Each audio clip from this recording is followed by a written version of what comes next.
नमस्कार, स्वागत है आपका हमारे चैनल पे।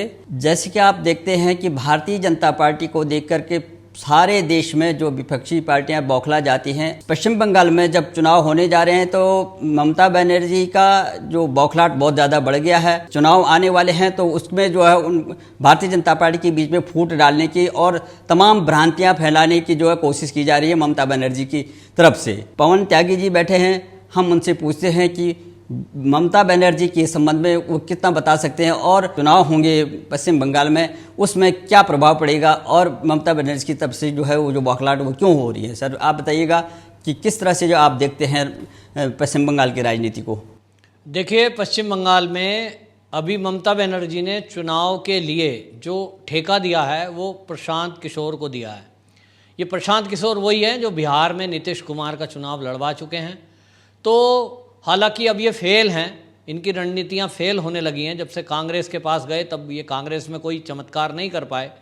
इनके अकॉर्डिंग काफ़ी चेंज भी किए गए लेकिन ये कुछ कर नहीं पाए, क्योंकि पार्टी का जो अध्यक्ष होता है वो अपने हिसाब से जितना चेंज कर सकते हैं उतना करते हैं। तो इनके अकॉर्डिंग चेंज खैर ममता बनर्जी ने करने शुरू किए हैं, क्योंकि ममता बनर्जी ने अब इनको चुनाव जितवाने के लिए आइडियाज़ देने के लिए और सारा कॉन्टैक्ट दिया है। तो सारे कॉन्टैक्ट में पीके क्या करते हैं कि अपनी टीम होती है पीआर की, वो पीआर टीम का काम है मेन आईटी सेल को एक्टिव करना और मीडिया को भी मैनेज करना। और जो जिस पार्टी से ये समझते हैं कि सेकंड नंबर है जिससे इनका टकराव टॉप लेवल पे है, तो पश्चिम बंगाल में निश्चित रूप से वो भाजपा है। तो भाजपा के बारे में अब ये मीडिया के जरिए और सोशल मीडिया के जरिए भ्रांति फैलाएंगे। क्या क्या भ्रांति फैला सकते हैं? कुछ नेताओं के पुराने वीडियोस लाएंगे, कुछ फोटोज लाएंगे, कुछ उनके फर्जी ट्वीट बनाएंगे और जनता में ये फैलाएंगे कि देखिए ये फला नेता ने बोला है, फला नेता ने ऐसा कह दिया। उससे जनता को बरगलाने की कोशिश की जाती है। अब ये फंडा पुराना हो गया। बीजेपी की अपनी आईटी सेल बहुत मजबूत है, स्ट्रांगली उसका मुकाबला करने के लिए वो तैयार है पहले से ही, और काफ़ी पहले से ये काम चल रहा है कि जब भी कोई ममता बनर्जी कोशिश कर रही है कुछ भ्रांति फैलाने की, उसका तुरंत काउंटर एक्शन लिया जाता है बीजेपी की तरफ से। ऐसा ही इस बार भी हो रहा है कि प्रशांत किशोर ने मुख्यमंत्री पद को लेकर के एक भ्रांति फैलाने की कोशिश की है।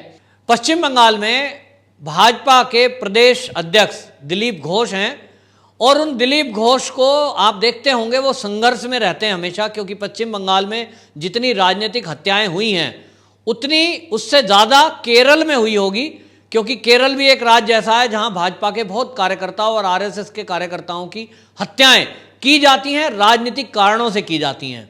वही आप पश्चिम बंगाल में हमने सीन देखा, क्योंकि वहाँ इस समय रोहिंग्याओं की बहुत बड़ी संख्या ममता बनर्जी के कारण से वहाँ बसी हुई है। और ममता बनर्जी रोहिंग्याओं को बढ़ावा देने के लिए इतना कर चुकी हैं कि उनको सारी फैसिलिटी दे दी है, आधार कार्ड, राशन कार्ड, बिजली, पानी, सारी सुविधा। इसके कारण वहाँ अपराध बहुत बढ़ गए हैं और स्पेशली हिंदुओं के प्रति जो अत्याचार वहाँ हो रहे हैं, आए दिन वहाँ ऐसी खबरें आती हैं कि हिंदुओं के घर फूंक दिए गए, वहाँ की महिलाओं के साथ अभद्रता कर दी गई, बलात्कार और लूट की घटनाएं बढ़ गई हैं। इसको लेकर के दिलीप घोष, क्योंकि वहाँ पार्टी के अध्यक्ष हैं भाजपा के, वो आए दिन आंदोलन करते रहते हैं। उनको हम यदा कदा टीवी चैनल पे देखते हैं। इसको लेकर के उन्होंने भ्रष्टाचार के कारण, क्योंकि जो अभी कोरोना का काल चला है, उस कोरोना काल में केंद्र सरकार की तरफ से सभी गरीब लोगों को जो गरीबी रेखा के नीचे हैं, जिनके पास पीडीएस कार्ड है, उनको राशन कार्ड मुफ्त के जरिए राशन मुफ्त मुहैया कराया गया। जो प्रवासी मजदूर हैं उनको भी राशन मुहैया कराया गया। ये सारा कुछ केंद्र ने दिया। राज्य सरकारों को केवल वो बांटने की व्यवस्था दी गई कि आप राशन की दुकान के जरिए गरीबों तक इस राशन को केवल बांटने का काम करिए, उसके लिए कोई चार्ज, कोई पैसा नहीं लेना था। पश्चिम बंगाल में हमने देखा कि कोरोना के टाइम में जब मजदूर भूखे मर रहे थे, उस समय केंद्र के द्वारा दिया गया राशन पश्चिम बंगाल में टीएमसी ने अपने गुंडों के जरिए बंटवाया। और उन गुंडों ने क्या काम किया कि जो उनकी पार्टी के लोग हैं उनको तो राशन दिया, उसके अलावा कोई कांग्रेसी हो या कोई बीजेपी का हो, उसमें कांग्रेसी लोगों को भी वो राशन नहीं दिया गया।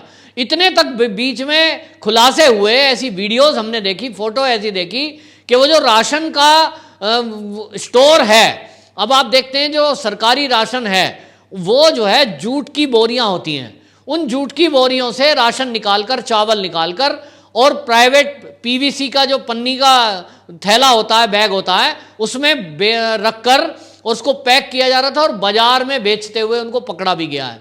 यानी टीएमसी के लोगों ने एक तो राशन लोगों को, गरीबों को दिया नहीं, दूसरी तरफ वो जो राशन था वो बाजार में बेचा।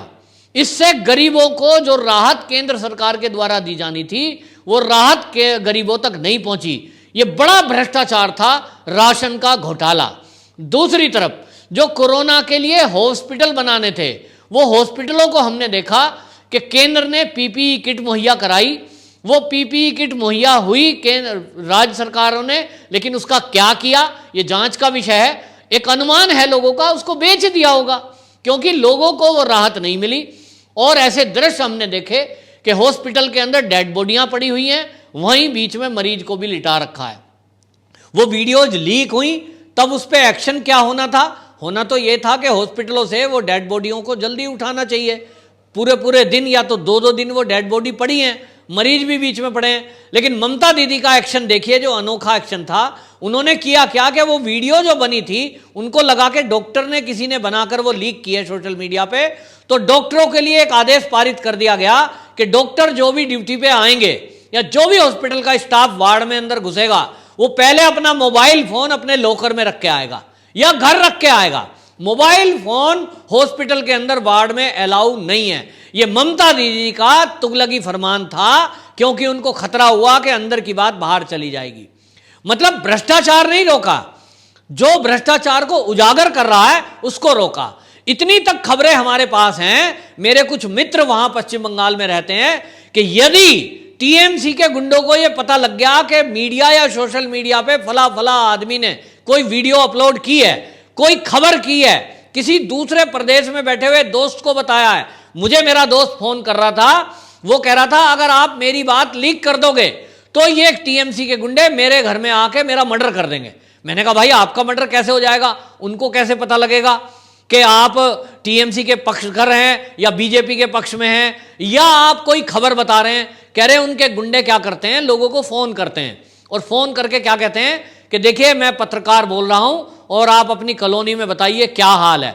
तो आम आदमी बताएगा कि टीएमसी के लोग हमें जो है राशन नहीं दे रहे हैं, पीपीई किट नहीं मिल रही है, इलाज ठीक नहीं हो रहा है, न्याय व्यवस्था ठीक नहीं है। कह रहे जो कंप्लेंट करेगा ना उससे कहेंगे आप अपना नाम एड्रेस बताइए, हम अभी वहीं पुलिस भेजते हैं। और पत्रकार बनकर के लोगों को फोन कर रहे हैं झूठे झूठे, जिसने टीएमसी में ममता को गाली दे दी, टीएमसी के गुंडों को या ममता बनर्जी को, कि साहब मैं तो जो है टीएमसी से बड़ा दुखी हूं।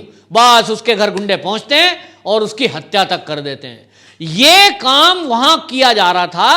तब ये दिलीप घोष ने वहां नारा दिया, और नारा दिया दुर्नीति विरुद्धे दिलीप दा। ये उन्होंने इसलिए दिया, बंगाली में है ये शब्द दुर्नीति विरुद्धे दिलीप दा, माने दुर्नीति माने भ्रष्टाचार, बंगाली में उसको भ्रष्टाचार को कहते हैं।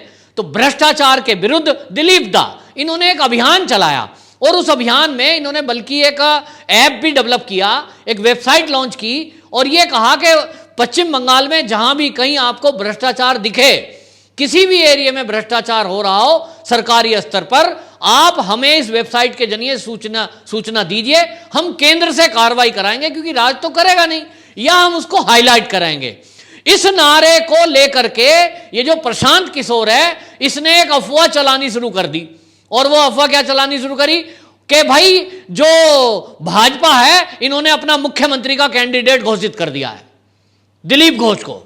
अरे भाई दिलीप घोष प्रदेश अध्यक्ष हैं, प्रदेश अध्यक्ष हैं, उनको प्रदेश की कमान है। जब तक चुनाव नहीं होते प्रदेश अध्यक्ष की जिम्मेदारी है कि भाजपा का कोई भी कार्यकर्ता परेशानी में है, वहां की जनता कोई परेशानी में है और सरकार कोई काम नहीं कर रही है, सरकार के निकम्मेपन को, सरकार के भ्रष्टाचार को, कानून व्यवस्था को वो पब्लिक में लाना, पब्लिक डोमेन तक पहुंचाना, मीडिया तक पहुंचाना और केंद्र तक पहुंचाना, ये उनकी जिम्मेदारी है। और इसलिए उन्होंने वो नारा दिया भ्रष्टाचार के विरुद्ध।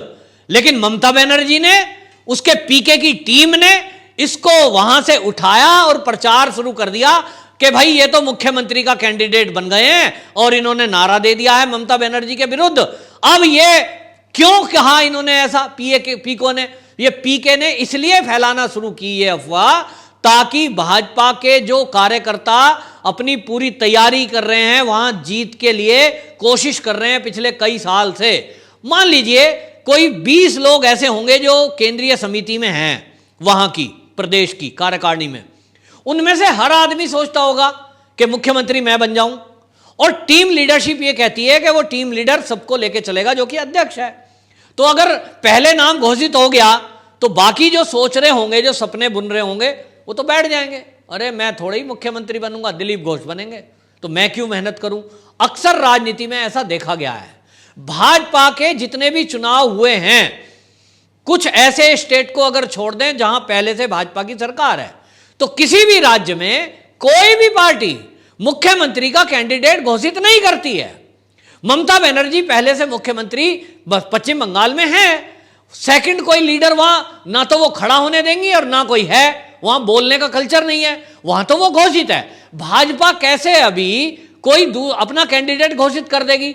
भाजपा की तरफ से आज तक कोई कैंडिडेट घोषित नहीं किया गया है। वहां वो चला रहे हैं तथागत राय के बारे में खबर, जो मेघालय के राज्यपाल हैं और पश्चिम बंगाल के पूर्व अध्यक्ष भी हैं भाजपा के, वो भी बंगाल से आते हैं और उन्होंने अपनी एक इच्छा प्रकट की है कि मैं ये, क्योंकि आप जानते हैं राज्यपाल किसी दल का नहीं होता है और वो राजनीति में सक्रिय नहीं हो सकते, तो ये तथागत राय ने अपनी एक इच्छा प्रकट की और उन्होंने कहा कि मैं सक्रिय राजनीति में वापस आना चाहता हूं पश्चिम बंगाल की, और पश्चिम बंगाल में मेरी जरूरत है, क्योंकि वो पूर्व अध्यक्ष रहे हैं, उनको बंगाल के बारे में एक एक चीज पता है, जमीनी कार्यकर्ता उनसे जुड़े हुए हैं, तो उन्होंने इच्छा प्रकट की है। लेकिन यहां पीके की टीम ने उनके बारे में खबरें चलानी शुरू कर दी है कि साहब ये तथागत राय तो वही हैं जिन्होंने गाय के बारे में टिप्पणी की थी कि गौमूत्र से कोरोना ठीक नहीं होता है, गाय के दूध में सोना नहीं होता है, और यहां गाय की राजनीति नहीं चलेगी पश्चिम बंगाल में, ये गौ माता की राजनीति नहीं चलेगी। मतलब कुल मिलाकर पीके की टीम सक्रिय है और वो भाजपा के नेताओं के बारे में अफवाह फैलाने में लगी हुई है। भाजपा का मुख्यमंत्री कौन होगा कैंडिडेट, ये भाजपा की केंद्रीय टीम तय करती है, और ये चुनाव के बाद जो जीते हुए विधायक हैं उनके साथ बैठ करके तय होता है, ना कि चुनाव के 4 महीने पहले तय होता है। तो जो भी लोग ये चैनल देख रहे हैं वो समझ लें कि पश्चिम बंगाल को लेकर ये ममता बनर्जी और उनकी पीके की टीम ये बरगलाने की जनता को कोशिश कर रही है, ताकि किसी तरह ममता दीदी को जनता की वोट मिल जाए और भाजपा में फूट हो जाए। लेकिन ऐसा होगा नहीं। हम इस खुलासे को आज कर रहे हैं तो सभी जनता पश्चिम बंगाल की समझ ले कि ये पीके की चाल है। कोई मुख्यमंत्री कैंडिडेट अभी तय नहीं है, हो सकता है अगले मुख्यमंत्री तथागत हो सकता है कि सुभाष चंद्र बोस के पोते हो सकता है कि ये दिलीप घोष हो, कोई भी हो सकता है। और आपने हरियाणा में देखा कि जिनका कहीं नाम नहीं था, मनोहर खट्टर जी, उनको कौन जानता था, संघ के प्रचारक थे, लेकिन संघ का कल्चर है कि नाम तय हो गया कि भैया इनको बनाना है तो सभी की सहमति आती है। ये संघ और बीजेपी का कल्चर है, ये कांग्रेस नहीं है, ये टीएमसी नहीं है कि जहां एक की दादागिरी चलती है कि गांधी परिवार ने जो कह दिया सो हो गया, जो ममता बनर्जी ने कह दिया सो हो गया। ये भाजपा है, यहां सबका साथ सबका विकास लेकर होता है। इसी नारे पर भाजपा का केंद्रीय नेतृत्व चलता है और पश्चिम बंगाल में भी यही लागू होगा। बहुत अच्छा विश्लेषण दिया आपने। ममता जी दीदी के जो है बेचैनी पे आपने बहुत अच्छा विश्लेषण किया है। आपका बहुत बहुत धन्यवाद।